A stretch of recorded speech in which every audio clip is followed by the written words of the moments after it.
Okay, so I'm sitting here gardening. I'm not sitting, I'm standing. I'm basically standing on my head.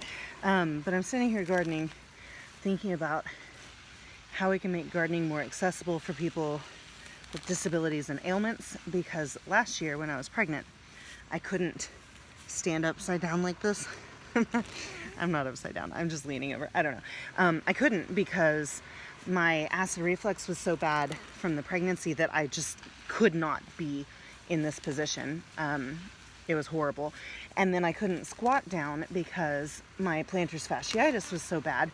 And so I basically just stopped gardening, which was really sad. And then today I'm here and I don't have any acid reflux, but being upside down is making me really dizzy.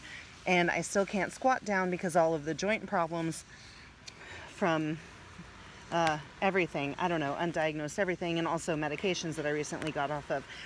So I'm thinking about making gardening accessible, and I don't really know what to do except raised beds. Like, the only thing that I can think of that would really solve a lot of these problems for people with a variety of disabilities and ailments would be raised beds, where you have very cultivated soil that's a lot easier to dig through. There's a caterpillar on my arm. Cultivated soil, and it's up higher.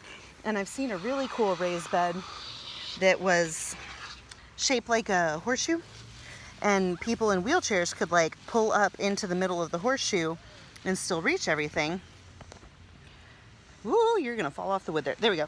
And still have accessibility to gardening. So I don't know, just cool ideas, cool things to think about helping communities and people who want to garden but just physically can't do it in the standard stuff on the ground kind of way.